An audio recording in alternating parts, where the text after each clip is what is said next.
Halo para pendengar dimanapun kalian berada. Kali ini saya tertarik untuk ngebahas suatu topik yang ada hubungannya dengan volume 14, yaitu kok bisa sih Platinum Dragon Lord kena tipu Pandora Actor, dan informasi apa saja yang bisa kita gali dari topik ini. Oke, buat kalian yang gak baca volume 14, singkatnya terjadi pertarungan antara Platinum Dragon Lord menggunakan armor terbangnya dan Pandora Actor yang menyamar menjadi Ainz. Hasilnya, Pandora Actor benar-benar terlihat lemah di pertarungan ini. Kalau kalian mau tahu lebih jelasnya, silahkan tonton video saya yang sudah merangkum pertarungan mereka berdua. Sebelumnya, saya disclaimer dulu. Semua pembahasan dalam video ini adalah opini atau buah pikiran saya pribadi. Jadi jangan anggap ini sebagai suatu fakta, walaupun saya bakal menggunakan beberapa poin untuk menguatkan opini saya. Sehingga kalau kalian merasa kurang sependapat, silahkan komentar di bawah dan berikan alasannya. So, langsung saja. Informasi pertama yang bisa kita ambil adalah kemampuan akting Pandora Actor yang sangat luar biasa. Masih ingat persoalan Ainz dan Momon di ending season 3 tentang siapa jadi siapa?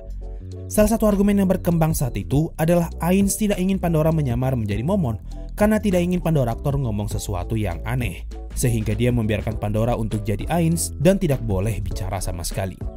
Argumen ini sebenarnya aneh, karena tujuan penciptaan dari Pandora Actor adalah untuk meniru orang. Sehingga apa gunanya kemampuan dia meniru orang lain kalau ternyata dia tidak bisa mengontrol cara ngomongnya. Nah, di volume 14 ini kita sempat diberitahu tentang Ainz yang minder melihat Pandora Actor karena cara berjalannya yang terlihat lebih agung sebagai Momon daripada Ainz sendiri ketika menyamar menjadi Momon. Ini artinya apa? Ini secara tersirat memberitahu kita kalau kemampuan meniru Pandora Actor sangatlah luar biasa, sampai-sampai Pandora Actor bisa lebih sempurna daripada orang aslinya. Karena kemampuan menirunya sehebat ini, maka sangat masuk akal kenapa Platinum Dragon Lord bisa sampai tertipu dengan akting Pandora sebagai Ainz. Apalagi Platinum Dragon Lord belum pernah melihat Sorcerer King secara langsung, sehingga akting Pandora berhasil membuat Platinum Dragon Lord menerima informasi palsu tentang kekuatan Sorcerer King. Informasi kedua yang bisa kita ambil yaitu sepertinya di New World tidak ada monster dengan ras Doppelganger. Lah, kok bisa kesimpulannya sampai ke sana? Jadi gini, seperti yang kita tahu, Platinum Dragon Lord adalah salah satu Dragon Lord yang masih hidup ketika masa 6 Dewa Besar dan 8 Raja Serakah, sehingga menjadikan dia sebagai Dragon Lord yang punya pengalaman hidup dan pengetahuan cukup luas tentang item dan sihir dari Yggdrasil. Bahkan, dia juga pernah berinteraksi dengan player. Dengan semua pengalaman dan pengetahuannya ini, maka bisa kita anggap kalau Platinum Dragon Lord adalah salah satu entitas di New World yang memiliki pengetahuan paling banyak. Ditambah dengan hobinya yaitu mengawasi dunia, harusnya membuat dia sering memantau perkembangan dunia. Dengan asumsi Platinum Dragon Lord punya banyak pengalaman dan pengetahuan, kenapa dia sama sekali tidak curiga kalau Sorcerer King yang dia lawan saat itu bukanlah Sorcerer King yang asli, melainkan seorang Doppelganger yang menyamar?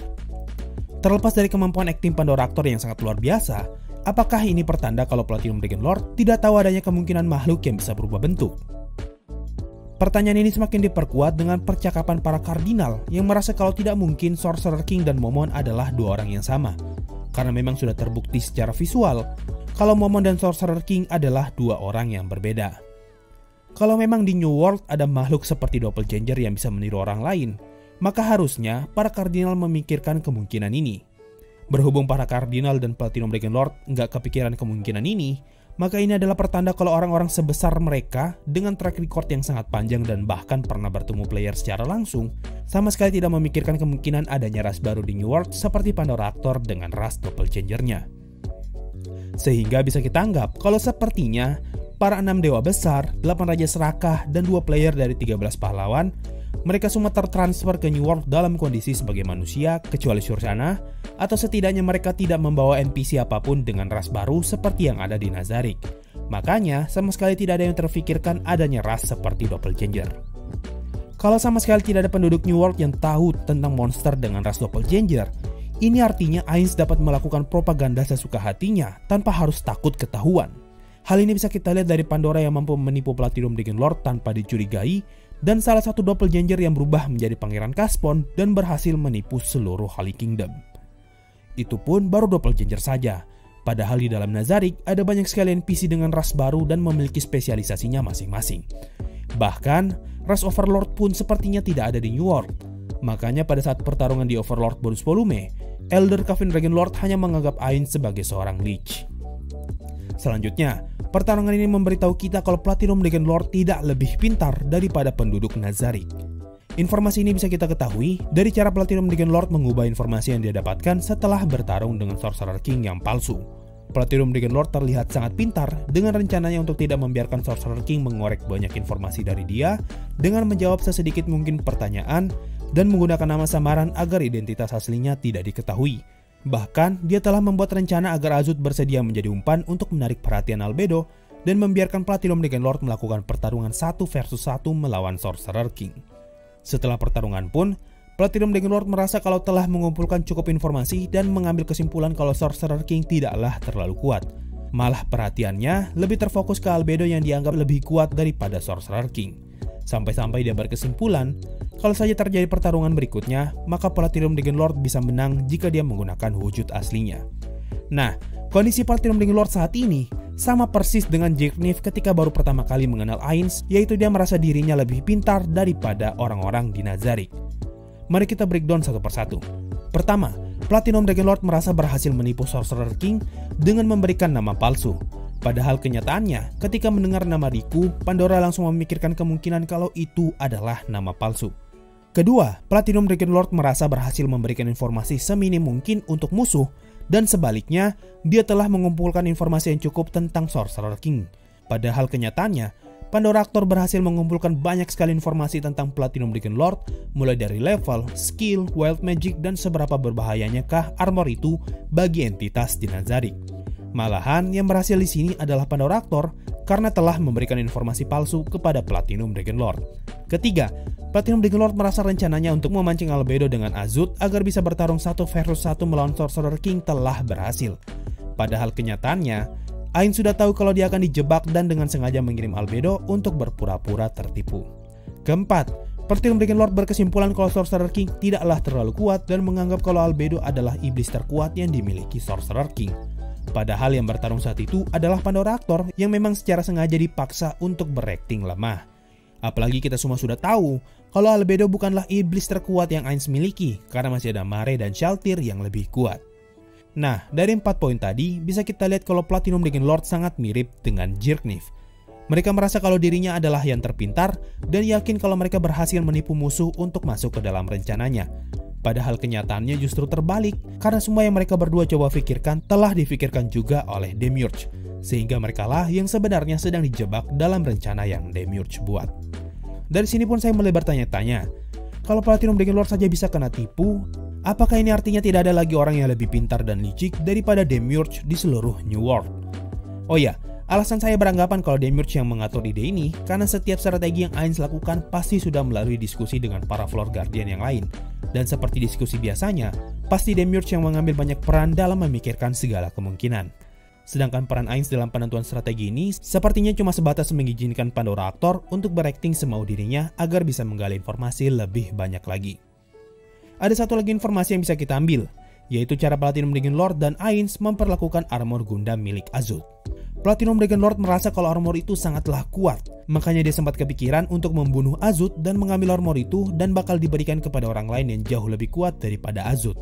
Karena Azut yang lemah bisa jadi setara dengan Evil Eye jika menggunakan armor itu, apalagi kalau orang sekuat Evil Eye yang menggunakan armor tersebut. Tapi berbeda dengan Ainz malah merasa armor itu sangatlah lemah, malah mendekati tidak berguna untuk penduduk Nazarick yang sudah cukup kuat. Makanya Ainz sampai lupa kalau sebenarnya Nazarick punya beberapa armor yang tersimpan di dalam ruang harta. Dari sini terlihat perbedaan antara mereka berdua. Platinum Dragonlord merasa kalau armor itu adalah item yang sangat berharga, tapi di lain sisi Ainz malah menganggap kalau ini hanyalah item biasa saja yang tidak begitu berarti. Sehingga bisa kita ambil kesimpulan kalau sepertinya Platinum Dragonlord tidak mempunyai banyak pengetahuan tentang item-item kelas tinggi dari Yggdrasil. Sampai-sampai dia menganggap armor Gundam milik Azut sebagai suatu aset yang sangat berharga. Padahal, Platinum Dragonlord memiliki kontrol terhadap kastil melayang peninggalan 8 Raja Serakah, yang harusnya semua item peninggalan 8 Raja Serakah pun tersimpan di dalam situ. Kalau Platinum Dragonlord sampai menganggap armor Azut sebagai item yang berharga, apakah ini artinya item-item peninggalan 8 Raja Serakah yang tersimpan di kastil terbang tidak begitu berharga? Kalau ini benar, maka ini bisa kita jadikan sebagai patokan untuk tahu seberapa jauh perbedaan kekayaan antara Nazarick dan 8 Raja Serakah. Dengan semua informasi ini, saya semakin skeptis kalau Platinum Dragon Lord adalah entitas yang berbahaya bagi Nazarick. Melihat dari betapa mudahnya dia ditipu Pandora Actor dan betapa naif cara berpikirnya, sampai-sampai dia sama sekali tidak memikirkan kemungkinan kalau musuh yang dihadapi saat ini lebih cerdas daripada dia. Hasilnya malah membuat dia seperti Jerkniff yang merasa hebat, padahal sebenarnya dirinya sedang dipermainkan oleh Demiurge. Tapi ini justru membuat semuanya menjadi lebih menarik. Kalau Platinum Dragon Lord saja yang secerdas ini bisa dipermainkan, maka akan seperti apa pendekatan yang digunakan nanti jika Ain sudah bertemu dengan Zeshi Zetsume yang agak sedikit gila. Sangat menarik. So, mungkin itu saja sih yang muncul di kepala saya ketika selesai baca bagian Platinum Dragon Lord versus Pandora Actor.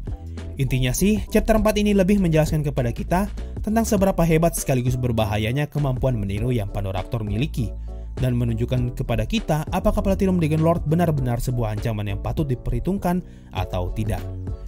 Kalau kalian punya pendapat sendiri bisa komen saja di bawah. Terima kasih sudah mau mendengarkan sampai di titik ini. Sampai jumpa di video berikutnya, dan bye-bye. Halo, thanks untuk Kevin Hadi dan Tommy Yeos yang sudah donasi. Ya santai saja, saya bakal tetap ngebahas Overlord kok. Karena bagaimanapun juga, channel ini bisa berkembang karena pembahasan Overlord. Walaupun saya tetap berharap pembahasan selain Overlord tetap ditonton sih. Sekali lagi thanks untuk donasinya dan jangan bosan-bosan ya. Bye.